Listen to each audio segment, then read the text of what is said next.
Welcome. It's Indisputable. I'm your host, Richey. We got a lot on the agenda today.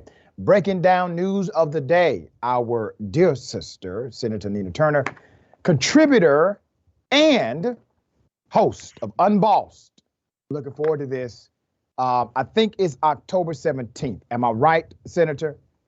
You are right, Doc. I'm looking Yes. forward to it. We need Looking people forward to to go it. ahead and subscribe, sign up. Make sure that happens. We'll continue to remind everyone during the after commercial breaks, to subscribe to Unbossed. We got that information coming. Also in the bullpen today, I have Miss DeCupe, who's a candidate running to represent District 62 in Pawtucket, Rhode Island. If you remember, I highlighted this progressive candidate because she was able to make someone flee a debate, literally run away. Okay. Top story of the day. I got an update. Christian school teacher gave a student, underage student, alcohol at the prom, decided to twerk on the young man, and then texted him that she would sneak him into her home when her husband left. Put up a mugshot.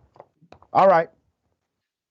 This lady, Julie Hoover, a former teacher at a private Christian school, previously accused of sexting with a student, was arrested again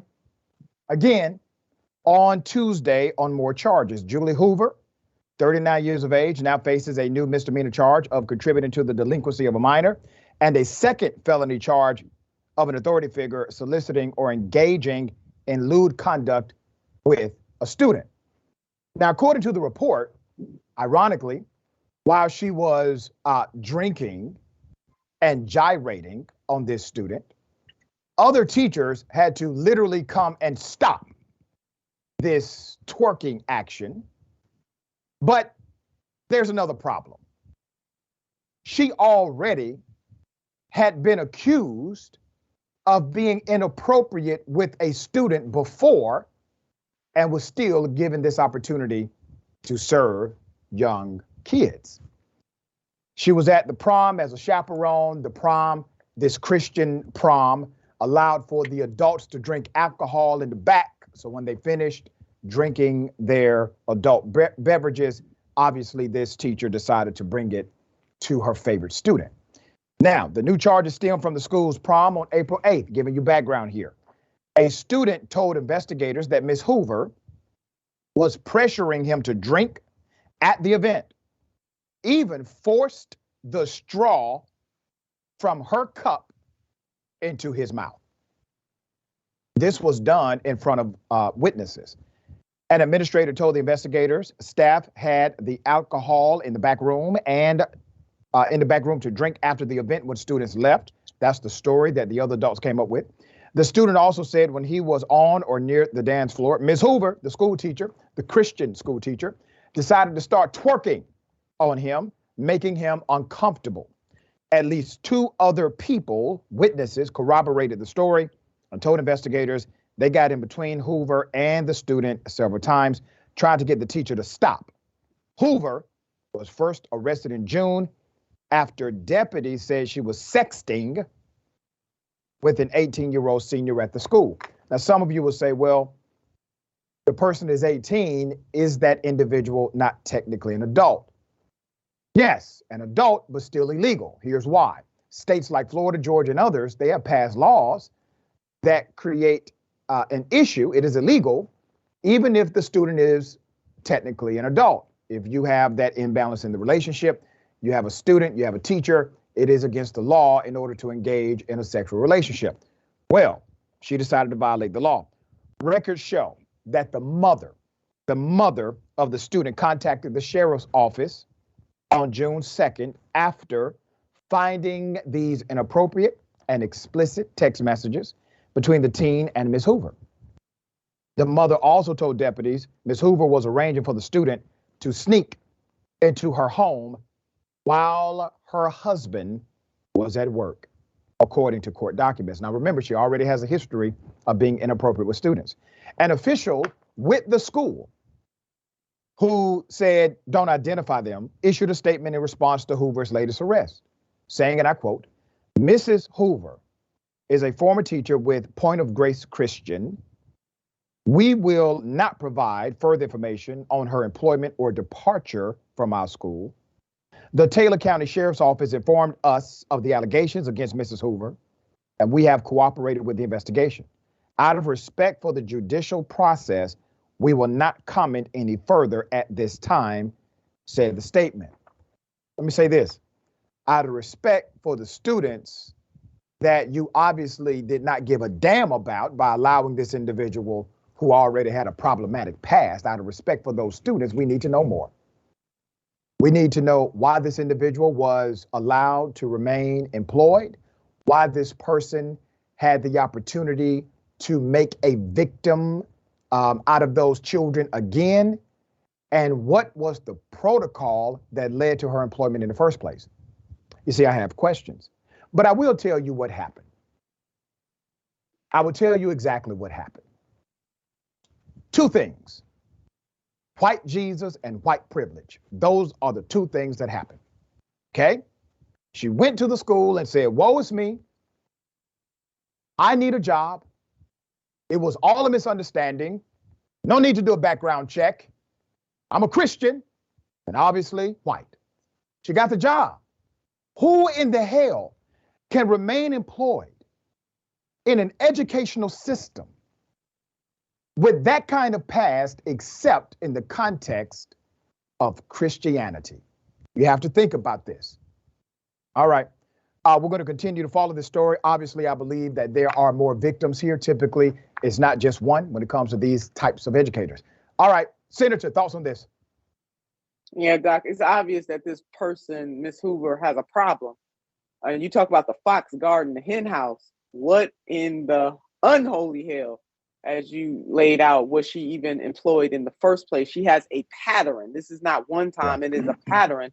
And she should never, ever teach again. And I do agree with you, Doc, that this school needs to come harder than what they're coming. They need to bring it to the whole and say that they are going to, that they're outraged by it, that they're disappointed by it, and that they're going to do everything in their power to ensure that nothing like this ever, ever happens again. And then two other points. Why would the adults have a room with alcoholic beverages in the back when they supposed to be? This wasn't communion. This wasn't the Jesus juice. That's right. What the hell were they doing, tipping back in there? And then lastly, I'm really glad that this young man spoke up. A lot of times, Dr. Richey, you know, it is very hard for men in this oversexed society to speak up because people overlay onto men, and that includes even younger men, that somehow they like it, even when it's inappropriate. And then lastly, a lot of times female teachers get away with this kind of stuff. And nobody should get away with it, whether they're female or male, when it comes to jeopardizing and being inappropriate with students. So good on this young man and his family. Very well said. All right. We have something. This may actually be criminal footage from Donald Trump's home. Let me run the video, then give you the background. Here it is.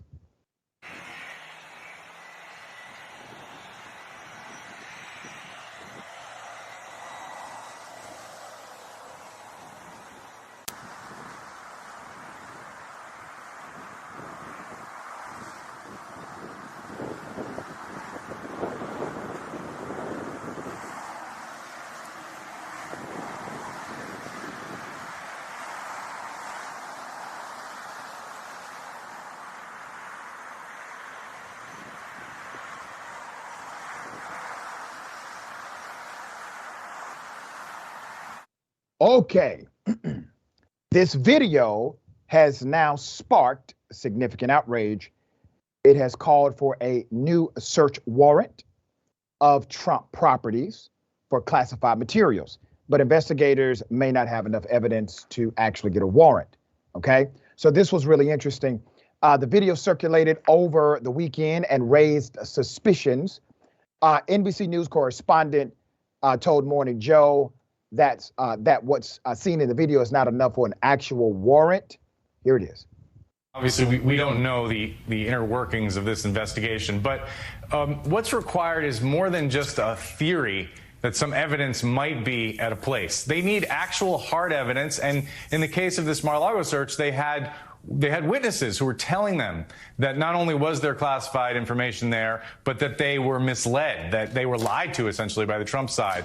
And that's all blacked out in the affidavit, but we're aware that it exists. And they use that to go to a judge and say, Judge, we need to do a search. Absent that, like, for example, there's a social media theory going around. There's some video of Trump aides loading boxes onto a private jet heading for Bedminster. And I have to say, I mean, when I first saw that on Twitter over the weekend, I thought, oh, another conspiracy theory. The more you look at it, the more it's pretty disturbing. I mean, these banker boxes are the same kinds of boxes that the classified documents were found in. But absent any other kinds of evidence, they would need witnesses telling them, yes, there were classified documents in those boxes and they were taken to Bedminster. They're not just going to do it based on a video or on a theory. Yeah, so let me say this. Ken is somewhat right, and I have a lot of respect for Ken, but here's where I draw a distinction. The court does not have what's called a statutory requirement for issuing a warrant. The federal court uses what's called totality of circumstances. There was a time when the court had to meet 4 different elements in order to sign a warrant. That was a federal rule. They suspended that rule with a historic Supreme Court decision, where that decision created what's called totality of circumstances, which allowed for anonymous tips, videos, etc., to be used, and a judge could make a determination based on the, once again, totality of circumstances. All right. So let me give you a little more background to this. The January 6th committee has now said they got more information. They have probably more witnesses as well. Lawmakers are considering whether to seek Donald Trump's testimony. Now, I want you to hear this. Whether to seek Donald Trump's testimony, and still hoping to negotiate an interview with Mike Pence, and they still must decide what to do with Republican lawmakers who have defied their subpoenas as the next round of public hearings are about to be announced. Okay. See, I already got a problem. You're deciding what to do with Republican lawmakers that told you to kiss their ass. You're trying to figure out, what is our next step? The committee has the authority to issue subpoenas, which means by constitutional ruling, if you have the authority to issue a subpoena, the United States Supreme Court says, by constitutional dynamics, if the body has the authority to issue subpoenas, the body also has the authority to enforce them. Meaning, the January 6th committee could actually have Republican lawmakers arrested. I know that just violates the conscience of all of the institutional powers and the protection that they would like to see these people of influence have. We'll keep playing games, because if Republicans get in power, they're going to lock up some Democrats. If they ever get back in power again, there are some Democrats who are going to go to jail. Many of them are going to go to jail and should not go to jail. All right, there's more. The Justice Department investigation of Trump's possession of top secret materials at Mar-a-Lago has complicated matters, and a federal grand jury has accelerated its investigation into the former president's efforts to overturn the election, which a Georgia special grand jury is also probing. I'm going to get into that in a second. So the committee is dealing with a few things. Number one, they are trying to negotiate with Mike Pence. Another problem, just send him a subpoena. Why are you negotiating? Send him a subpoena. Mike Pence is a regular person. He has no presidential powers. He has no vice presidential powers, doesn't exist. He's a former VP. He barely has a security detail, okay? Send him a subpoena. They're not willing to do that. And you really think Trump is going to be compelled by you to give testimony? Come on now. What kind of games are we playing here? You have the authority to give a subpoena. That's a mandate. Why are you giving a request? There's more. Those investigations have also put pressure on the select committee to share its transcripts of witness interviews. And panel chairman Thompson has indicated that they will release most, if not all of those publicly, although it's not clear when that would happen. The committee has not yet agreed when to release its comprehensive final report. One of the representatives, Raskin, said that that the panel planned at least 2 more blockbuster hearings, including one this month. But all of his work will soon conclude as staffers leave their jobs as part of the normal transition that accompanies the midterm election. Senator, you have a lot of experience dealing with these particular political processes. What say you to this? Yeah, they definitely need to, Doc, make some examples of their colleagues that's sitting right there side by side with them in the Congress. I mean, they were involved in a coup. January the 6th wasn't a ring around the rosies. It was they were trying to overthrow the government because they didn't like the outcome of the election. Democrats, when they have the power, they like to play a little kumbaya too much for me. And I agree that Republicans not going to play if they get the power back. So they need to deal with all of this, but particularly their colleagues that they letting off the hook. It makes no sense to me. Boot them off those committees. As you said, send them a subpoena. And in the words of Donald Trump, lock them up. You know, now we're going to talk about some lockup. Let's turn lockup around and lock their behinds up. That's right. Okay. There's a man, a former Marine. He disarms an individual, doesn't kill them like the police would have. Disarms a person. Police come, they lock up the veteran. Okay? He's the good guy here. Let's put his picture up full mass. Yeah, you guessed correctly. Lloyd Muldrow. All right? Mr. Muldrow is a good person. He did the right thing. Disarmed somebody without the need to kill them. Let me give you the background on this miscarriage of justice. According to the Washington Times, 57-year-old Lloyd Muldrow was meeting with friends at the Tequila Sunset Bar on July 4th when a fight broke out. Okay, people fight, it's a bar. Patrons Wesley Henderson and Marshall Cullens got into a fight. Henderson reportedly became upset when an ex-girlfriend began dancing with Cullens. So that is the genesis of the fight. According to the ex-Marine, the former Marine, Mr. Muldrow, Henderson brandished a firearm, took out a gun, and said, and I quote, "I'll kill everyone." Well, obviously, everybody got scared, except for this ex-Marine. Henderson reportedly hit Cullens several times with the gun. Cullens was bleeding profusely. Muldrow, who served in the Marine Corps Security Force Regiment, reacted by knocking Henderson to the ground and holding him down until the police arrived. When I got there, I saw him, Cullens, bleeding profusely from his head. It looked like he had a gunshot wound to his forehead, said the former Marine. I have taught Marines hand-to-hand combat for many years, added Muldrow. I have disarmed several enemies, he goes on to say, as well as IEDs, which are improvised explosive devices. My natural reaction was to do as I was trained for my country. The police arrived and did not find Henderson's weapon, despite the witnesses confirming the man had brandished a gun, that he had a weapon.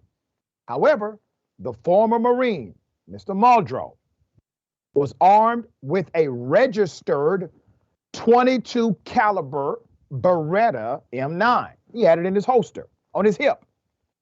While several police officers reportedly thanked him for stopping the altercation, a supervisor came. So keep in mind, nobody has arrested Mr. Muldrow. They thanked him. We appreciate what you did here. You probably saved lives. Thank you, sir. We appreciate your service to the country and to the citizens today. Then a supervisor comes. Supervisor comes, he decided to arrest Mr. Muldrow. He ordered his officers to lock him up and charge him with a weapons violation and aggravated assault. Do you hear me? A weapons violation and aggravated assault. He assaulted nobody. Every witness said, no, this man saved our lives. Why are you arresting him? All right, at question is this. The cops could not find the firearm. Let me go ahead and help everybody peep game, because obviously the police don't know what happened. There was a gun. He brandished the gun. And I believe he said exactly what all the witnesses say he said. When the fight broke out and Mr. Muldrow was able to disarm the man, that man had somebody in the restaurant that had his back, and he hid the gun for him. That's all that happened. It's nothing more. Every witness said they saw the gun. They are not connected to Mr. Muldrow. They do not know the former Marine. They have no reason to lie to the police for him. Muldrow's attorney, Michael Stark, noted that guns disappear after an altercation in Baltimore. That's a common occurrence. You hear police say it's a pretty common occurrence in Baltimore that by the time they get there, the gun has disappeared. And that's what happened in this case, Stark said. It is legal. It is legal, completely legal, to carry a concealed weapon in Maryland. But the state does not recognize permits issued in other states. So this ex-Marine, this former Marine, faces a $1,000 fine and could serve up to 1 year in prison for being a good Samaritan. Mr. Muldrow works as a security specialist and holds a concealed weapons permit in Virginia, which he could lose if convicted. He said, and I quote, "I'm not going to settle with probation or anything like that. I don't think it's fair," he said. And I don't think it's fair what they're doing to you either, brother. All he's asking them to do is treat him like a white man who had a gun. That's all he's asking. All right, Senator, thoughts here. The supervisor went the opposite direction of what they were supposed to do when they got on the scene. And Mr. Muldrow certainly does not deserve this at all. And I hope that he does receive justice. And he should be thanked for diffusing a situation that could have been really ugly at that bar. When you mix alcohol with guns, it is not a good situation. So just thank Mr. Muldrow for what he did. And that supervisor, I'm shaking my head, Doc. The opposite direction. Usually supervisors come on the scene and get everything where they're supposed to. Let me not say usually. Exactly. They're supposed to be the more reasonable ones on the scene, typically, right? We're going to continue to follow this story, but what we see is an unequal application of law. That's what we're saying. I guarantee you, if this would have been another individual, his story would have been believed. He corroborated what the witnesses said, and they were going to let the fact that he had a gun that was registered in another state slide. They may have sent him a ticket in the mail, and that would have been it. All right, we got more on the other side. Is Indisputable. Stick and stay. Let me read some of these comments. Tall Glass of Shut Up Juice says, "I love Nita Turner so much. I subscribed to her show right after it announced. I think I was the third subby." Well, look at you. We call that a founding member of the program. All right, we're so excited about this new show. Lauren Dobson, I believe this is a video from May. That's correct. That's correct. Yep, and we just corrected that. Thank you. Travel Nurse Dragon, apparently the good guy with the gun needs to be a white good man with a gun. The Bard, who would Jesus twerk? That's bad. Sean E., welcome to Indisputable. All right, so Rosalba 14. I know this is off topic, but Dr. Richey's shirt is great. Thank you. All right, I didn't know how this would come across on the television screen, but I'm glad it's working for you. All right, it's kind of loud under here. Okay. Ladies and gentlemen, I wish a Karen would.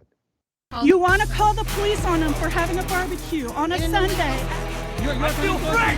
Back off! I'm going to tell an African-American man threatening my life.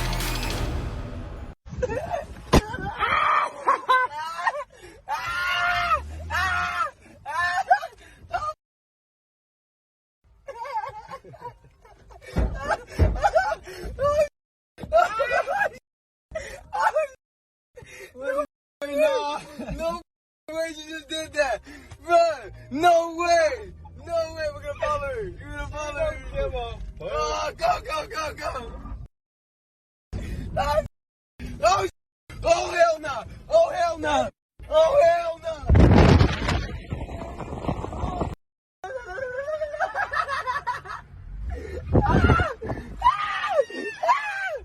Oh, this is crazy.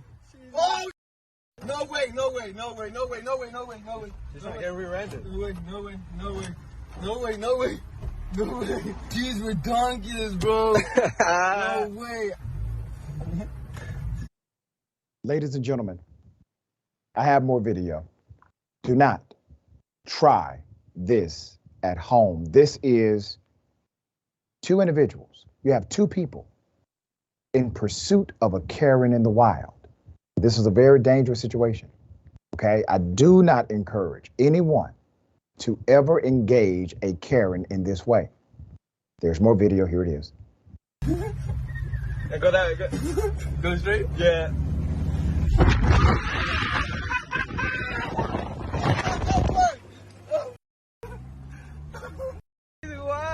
I should let her tap me though, huh? For the culture, you know, for the culture. Nah, I ain't so because your hitters are. Oh no! She's coming after us! No way! No way I'm letting her hit me. Hell nah, hell nah. You are something else. Hell nah, bro, I ain't letting her hit me. Oh, oh hell no. I ain't letting her hit me at all, bro. She's insane. All right, so these individuals think it's fun and games up until now. I got into this, bro. I got into this. I had to help us find this lady. She needs to pay me for my damages, bro. Look, she's stopping again. Oh, she is. She's not done. Look at her. Look at her. She's not done. Yo, why?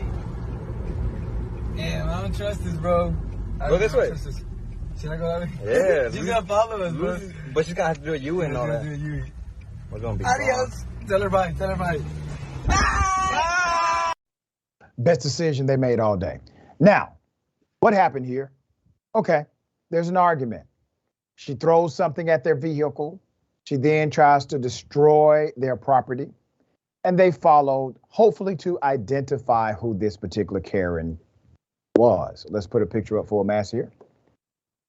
If anybody has any information leading to the identification of this particular Karen who committed that offense we saw, you may want to do an intervention. It is dangerous out here carrying it. All right, Senator, thoughts on this insanity you just saw? Karens are dangerous. That's number 1, 2, 3, 4, and 5. Right. Secondly, or I guess number 6, since I went to 5. You know, these were young people. Yeah. You know, so they were young and just kind of, I agree with you, they probably were trying to track her down just to get some information, but it could have turned worse than what it was. So I agree. Please don't try this. Don't follow these folks. It could definitely turn into something more than what it was at that moment. But she definitely needs to be arrested. Yeah, for sure. That was criminal. She needs anger management. Criminal. Yeah, very much criminal. It's anger management classes. Yeah, they're immune to anger management, Senator. Completely immune to it. Okay, all right. Very sad story, but a semblance of justice. An Indiana cop has now pleaded guilty to beating a handcuffed man. Let me take you to the video. Here it is.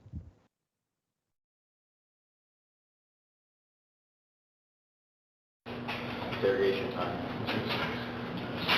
Yeah, somebody look up. What's your face?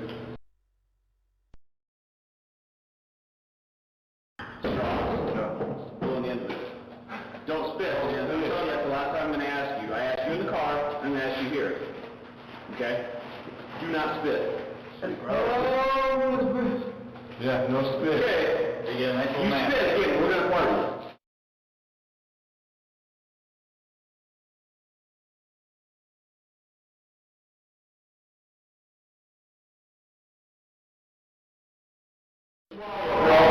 Don't you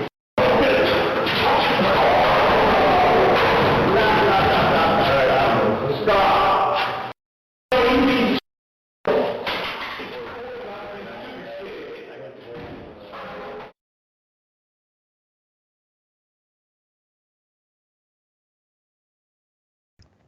Let's put up these cowards.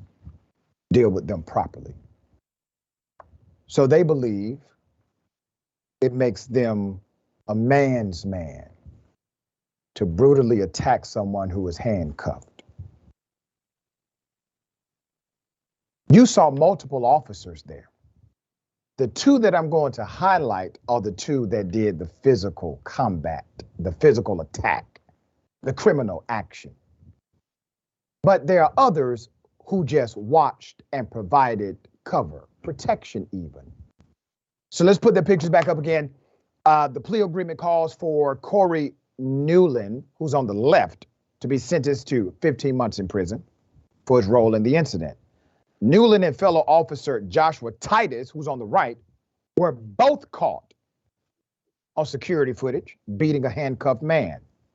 Titus, the one on the right, has pleaded not guilty and is scheduled to go to trial later this month. Both officers were placed on leave in late 2018, and Titus is still on unpaid leave with the department. Now understand, he is still technically employed with the department. The other cop resigned on the day he actually did his plea. Isn't that something? There's more.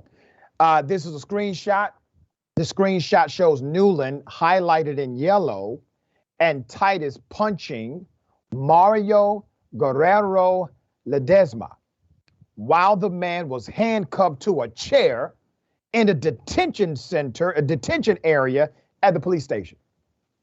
It was no threat, okay? And let's put their pictures up again. And in order for these two individuals to feel like they're strong and have authority and are powerful, they have to beat up people who cannot defend themselves. You already have all the power, Mr. Officer. The man is in jail. The man is handcuffed. You got on the uniform. You're getting paid. He has a court case coming up. You have all the power. He's in your territory. He's in your home. He's at your job. He's incarcerated. You got all the power. But that's not enough for you, is it? You having all the power in this situation is not enough. You have to literally beat a handcuffed man to make yourself feel more powerful. Sad. Ledesma had initially been arrested on suspicion of domestic battery, which he later pleaded guilty to. Newland will now also pay a yet-to-be-determined amount to the victim here for restitution. There's more. His plea came less than a month before the case was set to go to trial. He said, and I quote, "I knew at the time of the assault that my use of force on ML was unjustified and unlawful under the circumstances," Newland said in his plea agreement. Jessica McBriar, a spokesperson for the Elkhart Police Department, said Newland resigned from the force on August 30th. The same day, U.S. Magistrate Judge Joshua Kohler accepted his guilty plea. He was technically employed up until the plea. This happened what year? 2018. It happened in 2018. The department has no further comment on any plea he entered in federal court, McBriar said in an email to the Tribune. Wait a minute, police spokesperson. If, let's say, Paru Blood would have jumped and been that savage, would have jumped on a man that was defenseless like that, you would be the same person holding a press conference saying, we need to make examples out of these thugs. That's what you would have done. So since you won't do it, let me do it. Put up the picture again.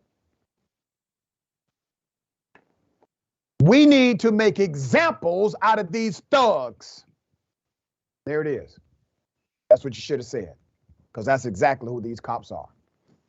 The Tribune obtained the video of the January 2018 incident in November 2018 as part of the ongoing investigation with ProPublica into practices within the Elkhart Police Department and the Elkhart County Prosecutor's Office that led to wrongful convictions. The investigation also revealed 28 of the police department's 34 highest-ranking officers had significant disciplinary records.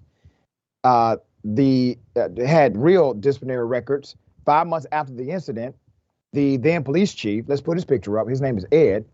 The police chief, Ed Winbigler, said both Newland and Titus were reprimanded, but he did not suspend nor did he demote any of them for their criminal actions.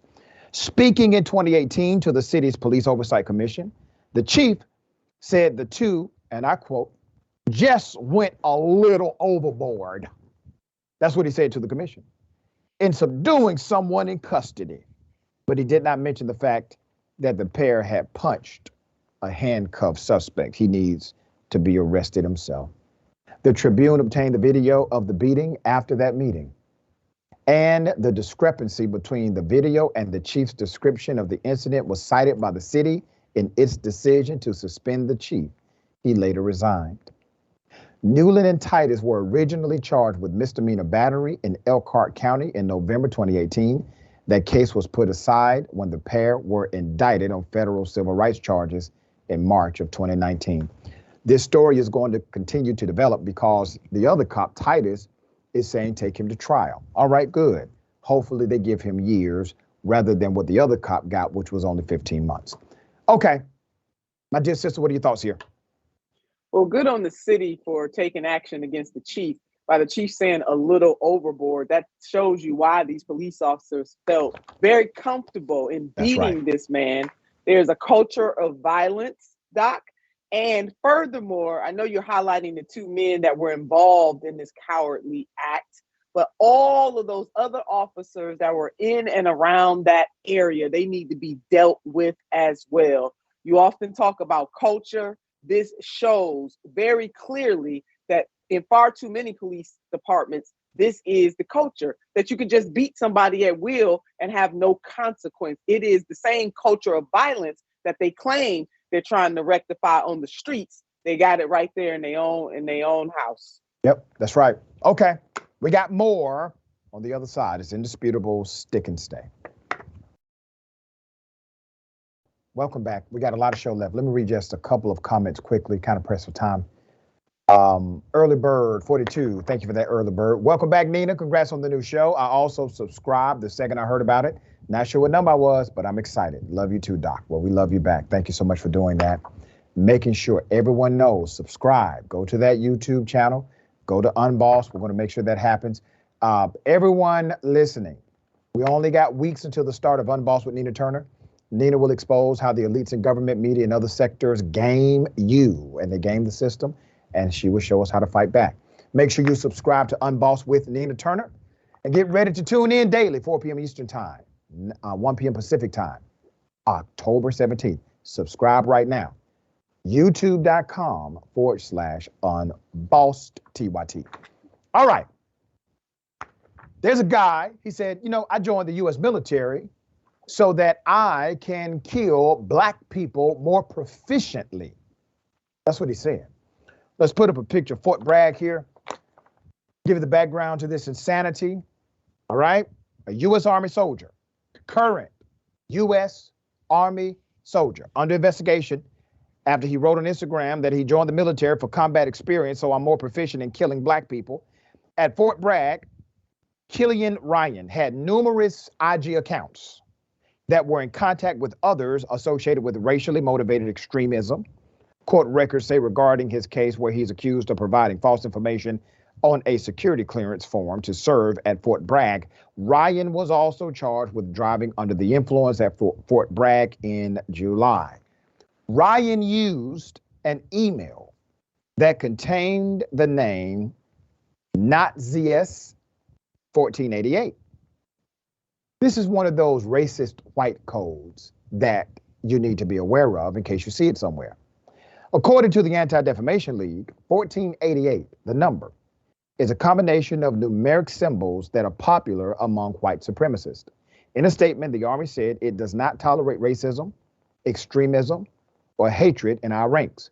Military criminal defense lawyer Philip Stackhouse said prosecuting someone for providing false information on a security clearance form is not routine in his experience. Maybe they're going to make an example of him, Stackhouse said. Maybe it's to apply pressure on him to cooperate in some other investigation. Or, as I would say, maybe they're trying to find a way to get his racist ass up out of the U.S. military. Okay? All right. Efforts by white supremacists to infiltrate the military, well documented. The Pentagon report said the U.S. military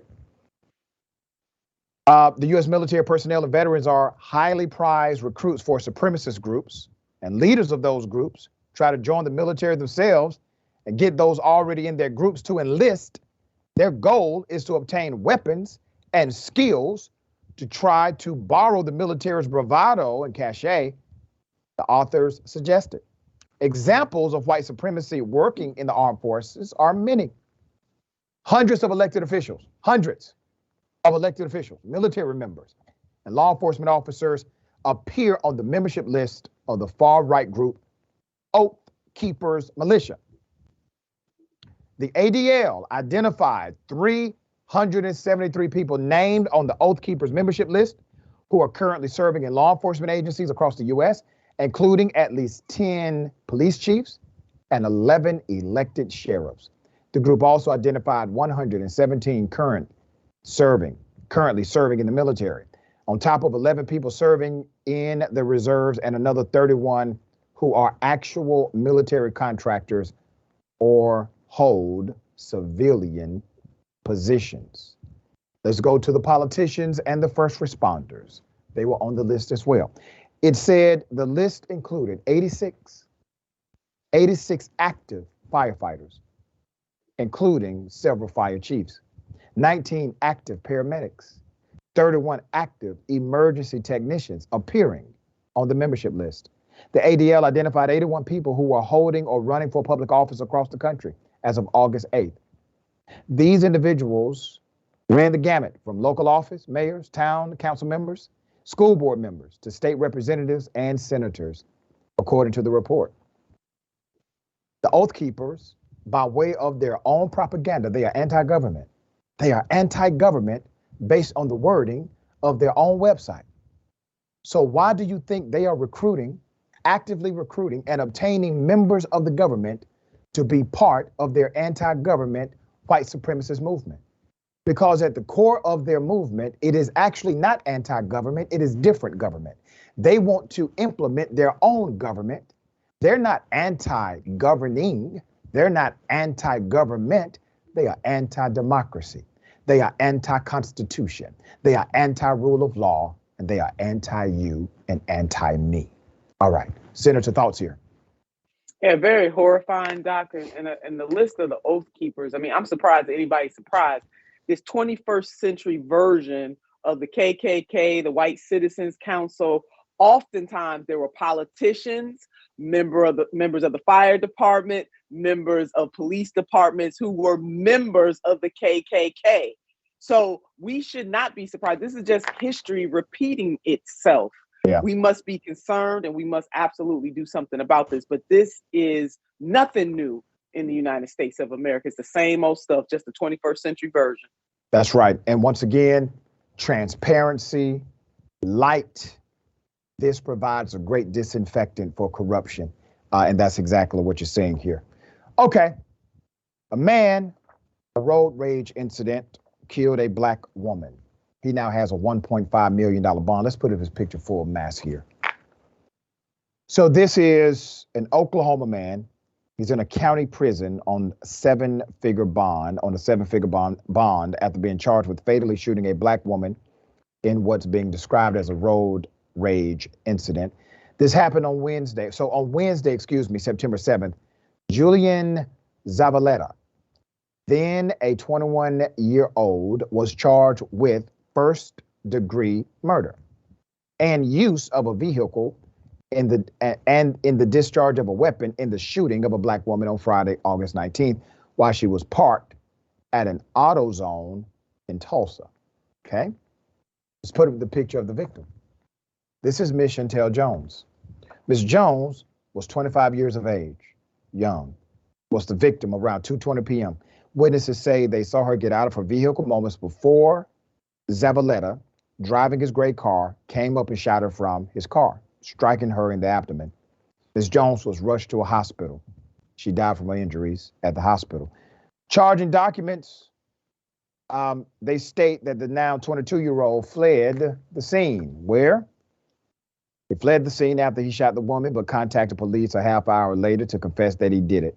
Tulsa Police Homicide Sergeant Brandon Watkins asserts Jones may have been the victim of road rage after she cut off this individual as she was entering the auto parts parking lot.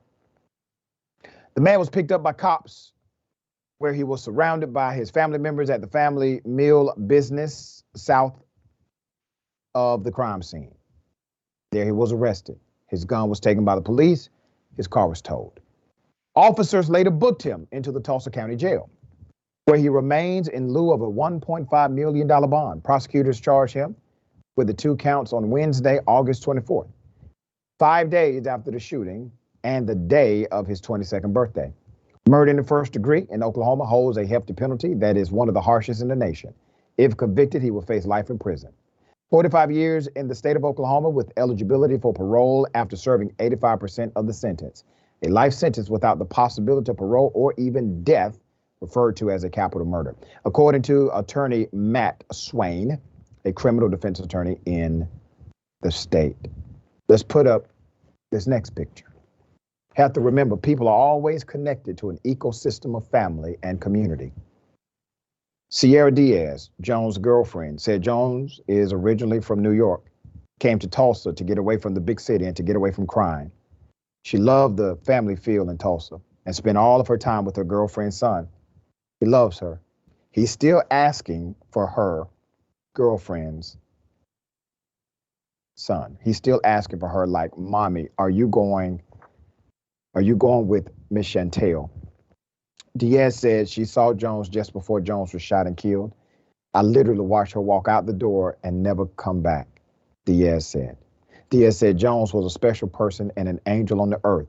She was a genuine person.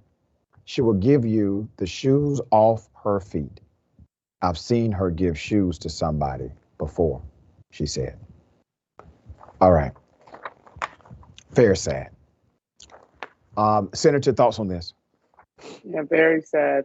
Condolences to the Jones family, and to have that young man have so much rage at that age and people believing that a gun can solve your problems.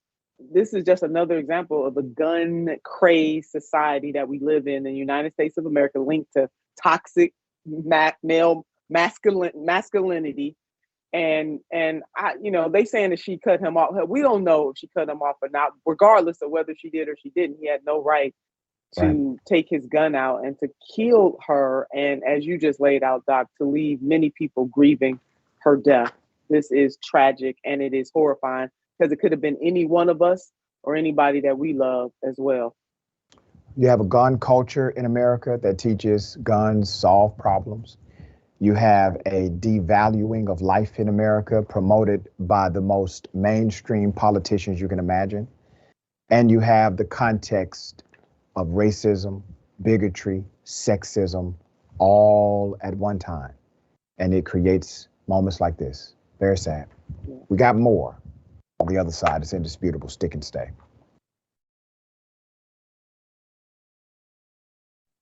Once again, another individual ripped to shreds by a police canine.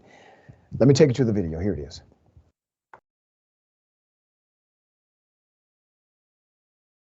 Do me a favor. If you act nervous, hop out for me.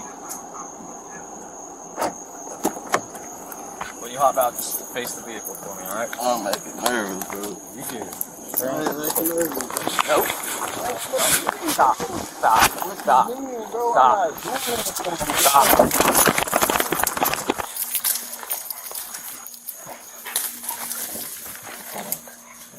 Hey. Show me your hands, bro. Show me your hands. Show me your hands. Come out to me. Come out to me. The dog's not coming off to you. Come out to me.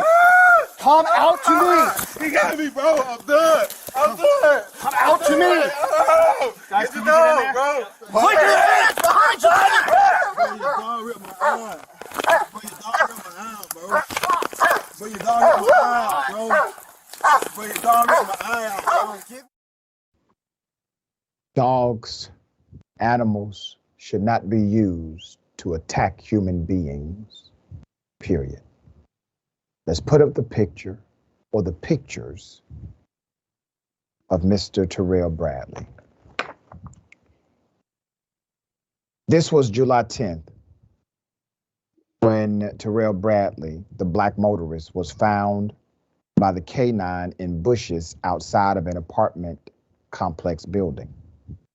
An investigation into the conduct of the Gainesville Department's K-9 unit has determined that officers did not violate any policy when arresting Bradley. Now, I want to say this because a wise man once told me, you got to be very careful here. Don't think just because something may be deemed legal that it is deemed right. Let's put his picture up again. Okay. Despite the man sustaining permanent injuries, including the loss of his entire eye, both an internal investigation and an independent firm assessed the use of force was not inappropriate. On September 8th, Gainesville Police Chief Lonnie Scott announced the findings by his department's internal affairs and the outside consulting firm and stated his own belief that his officers did not violate the civil rights of Mr. Bradley. Okay, put up the picture of the chief. That's the chief. That's Lonnie Scott. The consulting firm even stated the department is actually more restrictive than other K-9 units in the country and above industry standards. But one critique was that the K-9 unit could be more diverse. The chief said there are no plans to change his unit, stating out of the 129 K-9 deployments of 2021, only 12 resulted in a suspect getting bit. He's bragging about that stat, okay? Oh, we only had 12 people that got mauled. That's all. Understand, that's an injury. That is a penalty without due process. These individuals are innocent until proven guilty. Why are we putting dogs on them to attack them? Why are we doing that? This is a bad policy. I'm not concerned about the issue that the person may have. They may deserve to go to a court. They may deserve to see a judge. By putting a dog on them, they could go see their maker. This is not right. Policy is bad. Let me give you some background to this. The African-American chief maintains that they are actually releasing the footage in an effort to be transparent about how Bradley lost an eye during his apprehension. Scott noted the community has been and has seen an uptick in police presence because of the recent rise of criminal activity in Sweetwater Square apartments. What prompted this whole thing? Millman tells Bradley to keep his hands up in plain sight. Okay. The cop also saw a bag of cannabis. Whoa, not cannabis. He saw a bag of cannabis on the center console and could smell marijuana in the car. Recreational adult use of cannabis is illegal in the state of Florida. All right. Senator Turner, thoughts on this? I mean, cannabis usually makes people mellow, Doc. So the man, technically, I'm just, watching that video when the officer said you acted nervous, so step out of the car. Well, first of all, he's a black man in America being stopped. So, oops, he might be just a little nervous. He knew he had the cannabis, so he's acting nervous. That was no reason to pull him out of the car. That's number one. Number two, to tell him put his hands up when you done put the dog on him.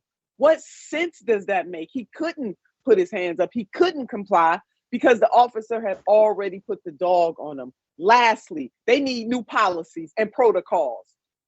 Instead of bragging and justifying what happened, they need new policies and protocols. And I hope that a lawsuit needs to ensue here. Yeah.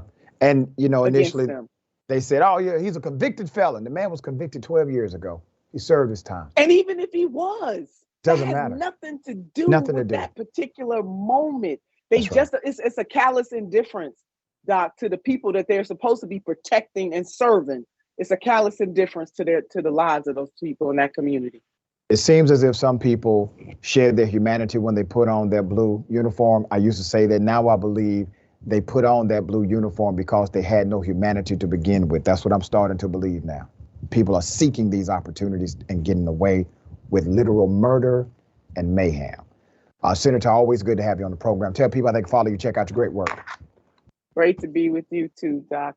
Nina Turner on Twitter, Nina Turner Ohio on the gram, Nina Turner Ohio on Facebook, and looking forward to Unbossed. Yes, coming to you on October the 17th, and Twitch too. I'm on the Twitch. That's right. Love it. All right. Until next time, my dear sister.